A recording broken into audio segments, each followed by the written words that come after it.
Please like and subscribe, comment, subscribe, and I'll personally say hello now. Back to the video. The year was 1998, a time of dial-up modems and the burgeoning power of the original PlayStation. The gaming world was on the cusp of a revolution, with technology advancing at a rapid pace and new genres emerging to captivate the imaginations of players everywhere. It was a time when a new breed of horror was about to be unleashed, a horror that would redefine the boundaries of fear in video games, pushing players to confront their deepest, darkest nightmares. A horror that crawled beneath your skin and burrowed deep into your psyche. It was not just about jump scares or grotesque monsters. It was about a pervasive sense of dread that lingered long after the console was turned off. That horror was Parasite Eve, a game that dared to blend the scientific with the supernatural, creating a narrative that was as compelling as it was terrifying. Developed by Squaresoft, the masters of RPGs, Parasite Eve promised a unique blend of science fiction, survival horror, and RPG elements.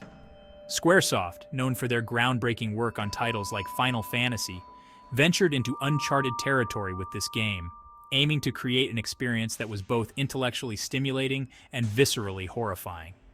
It delivered on that promise, leaving an indelible mark on all who dared to experience it. Players were drawn into a world where the line between reality and nightmare was blurred, where every shadow could conceal a lurking terror. But like a phantom, Parasite Eve vanished. Despite its initial success and the cult following it garnered, the game seemed to slip through the cracks of gaming history. Sure, it spawned sequels, but none managed to capture the raw, visceral terror of the original. The follow-ups, while entertaining, lacked the same innovative spark and emotional depth that made the first game a standout.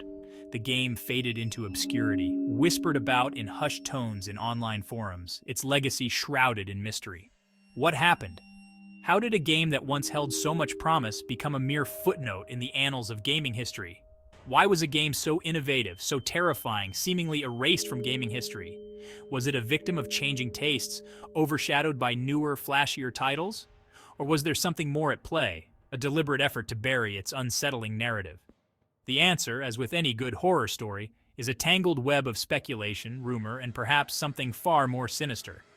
Some say it was due to internal conflicts within Squaresoft. Others believe it was the controversial themes that led to its quiet demise. Are you ready to pull back the curtain and confront the disturbing truth behind Parasite Eve's disappearance? Join us as we delve into the shadows, uncovering the secrets and the stories that have kept this game shrouded in darkness for so long. The truth may be more unsettling than the fiction it inspired.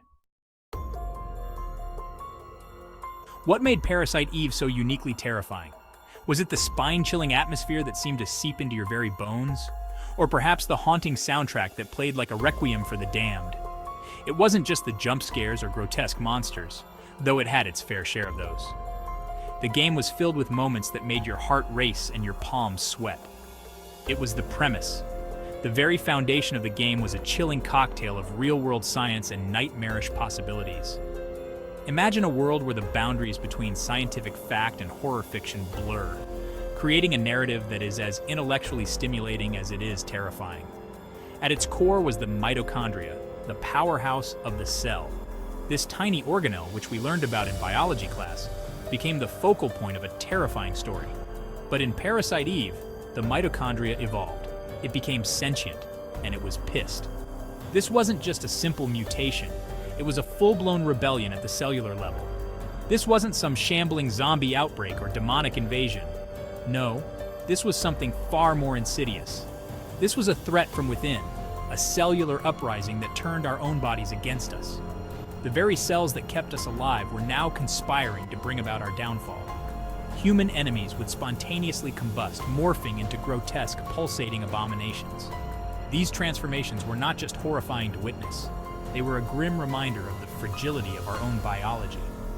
The line between human and monster blurred, making every encounter a disturbing dance with the unknown. You never knew if the person standing next to you would suddenly become your worst nightmare. This wasn't just a fight for survival. It was a fight against our own evolution.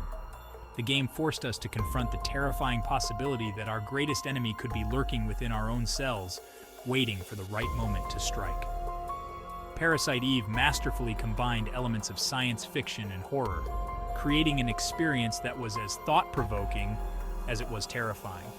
It challenged our understanding of biology and made us question the very nature of life itself. In the end, it wasn't just a game. It was a haunting exploration of the dark possibilities that lie at the intersection of science and horror. Then, silence. The whispers died down. Parasite Eve was gone. Rumors began to circulate. The game that once captivated a generation had vanished without a trace, leaving fans in a state of confusion and longing. What had happened to the beloved title that blended horror and science fiction so seamlessly? Some whispered of licensing disputes over the original novel that inspired the game. The legal entanglements were said to be so complex that they strangled any hope of a revival. The rights to the story, characters, and even the very essence of the game were caught in a web of legal red tape. Others pointed to the sequel, Parasite Eve II, which took a decidedly more action-oriented approach, alienating fans of the original survival horror roots. The shift in gameplay mechanics left a sour taste in the mouths of many, who felt that the essence of what made the original so special had been lost. The sequel's failure to capture the same magic only deepened the mystery. Did Square, now Square Enix, simply decide to bury the past and move on? The corporate landscape was changing, and perhaps the company saw no place for a game that was so deeply rooted in the past.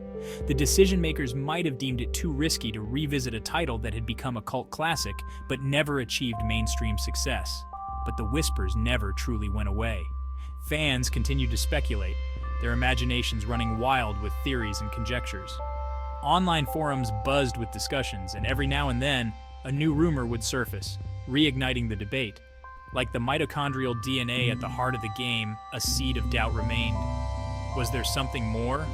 Was there a hidden truth that had yet to be uncovered? The game's themes of genetic manipulation and hidden secrets seemed to mirror the real-life mystery surrounding its disappearance, a darkness that Square Enix wanted to keep buried. The idea that there was something sinister behind the game's disappearance added an extra layer of intrigue. Was there a hidden agenda, a corporate decision made in the shadows, away from the prying eyes of the public? A game that took horror too far, forcing them to lock it away in the deepest vaults of gaming history? The notion that Parasite Eve was too disturbing, too ahead of its time, and too controversial to be allowed to resurface added to its legend. And so, the game remains a cold case, a mystery that continues to haunt the annals of gaming history. Section 4. Did Parasite Eve go too far? The game that took horror too far. It's a phrase whispered in hushed tones, often accompanied by furtive glances over shoulders and nervous laughter. But in the case of Parasite Eve, it might not be too far from the truth. The game delved into unsettling territory. Body horror, existential dread, the very essence of evolution twisted into something monstrous. Some speculate that certain scenes, particularly those involving human experimentation and the grotesque mutations inflicted on the human form, went too far for certain audiences. Did cultural sensitivities, particularly in the late 90s, play a role in Parasite Eve's disappearance? Section 5. The action-heavy evolution. Parasite Eve 2 arrived in 2000. While still showcasing the mitochondrial mutation concept, the sequel significantly shifted the gameplay. It was faster, more action-oriented, and lacked the oppressive atmosphere of its predecessor. The horror was diluted, replaced with a focus on gunplay and a more straightforward narrative. Some argue that this shift in direction was a deliberate attempt to distance the series from the controversy surrounding the original game, by toning down the horror and focusing on more palatable action elements.